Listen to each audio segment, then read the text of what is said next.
Ada berapa ya pemberontakan di Indonesia? Jawabannya ada banyak. Nah pasti ya gimana ngapain ya? Oke, kalau lu yang mau buru-buru mau ngapain silakan. Tapi kalau ada yang mau banget tahu ceritanya supaya paham alurnya, supaya paham konsep dari masing-masing pemberontakan, sip, mantap. Nah ini ada timeline dan juga tahun-tahun yang telah gue tulis dari awal untuk kita ngeliat nih, oh pemberontakan ini sekian, pemberontakan ini sekian. Tapi tenang, bukan tanggal yang pengen gue kasih tahu, tetapi adalah gambaran bahwa pemberontakannya ini udah lama terjadi.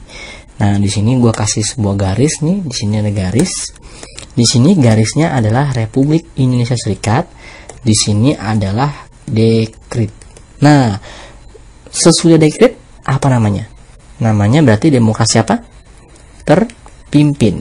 Kalau sebelum terpimpin, liberal. Nah, ngomong-ngomong, dua liberal dan terpimpin ini namanya adalah Orde Lama, yaitu masa-masa yang dipimpin oleh Presiden Soekarno. Simpelnya gitu ya.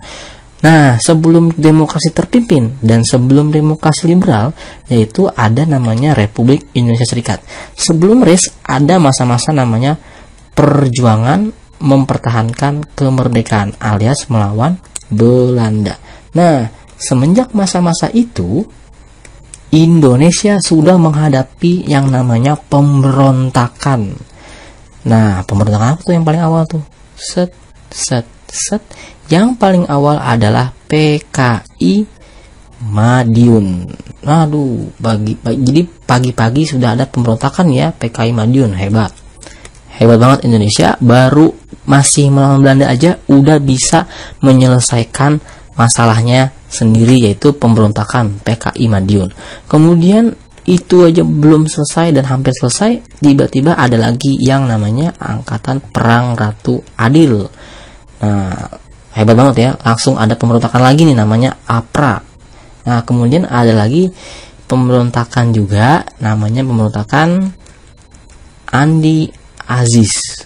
Kemudian ada pemberontakan lagi yang cukup panjang dan banyak. Garisnya sih kelihatannya satu, tapi sebenarnya ini banyak karena ini namanya adalah DITII atau Darul Islam garis miring Tentara Islam Indonesia. Ada 5 tokoh di daerah yang berbeda-beda yang meyakini yang menyebut dirinya bagian dari Darul Islam. Kemudian ada lagi di sini, nah namanya adalah Republik Maluku Selatan. Wah, tenang, nggak cuma lu yang berpikir bahwa RMS itu baru-baru ini alias tahun 2000-an gitu ya. Gue pun juga, tenang aja.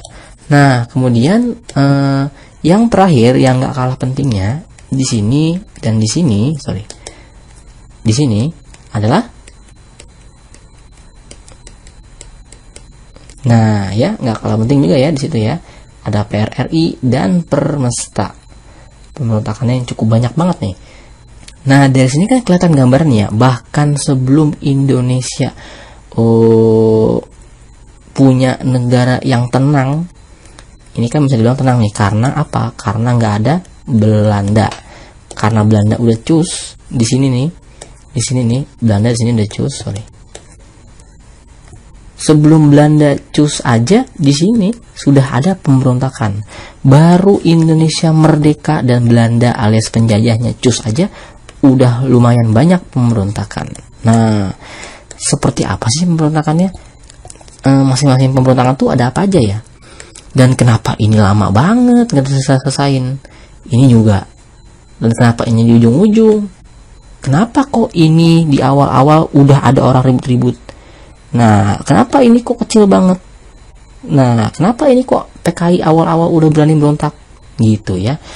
Itu bisa kita lihat di video berikutnya. Seperti apa sih pemberontakannya masing-masing, tentang apa aja. Nah, di sini gue sarankan lo memahami di setiap pemberontakan itu tentang apa. Ya, kata kuncinya sekali lagi gue tekankan, tentang apa.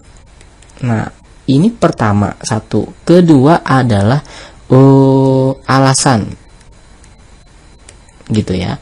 Tentang apa itu artinya adalah maunya apa. Nah, kalau ini adalah karena. Ini aja yang dipahamin, 2 maunya apa dan karena. Nanti setelah itu barulah yang namanya perintilan informasi perintilannya alias trivialnya alias nama tokohnya, tanggalnya dan lain-lain. Semoga pasti ngikut.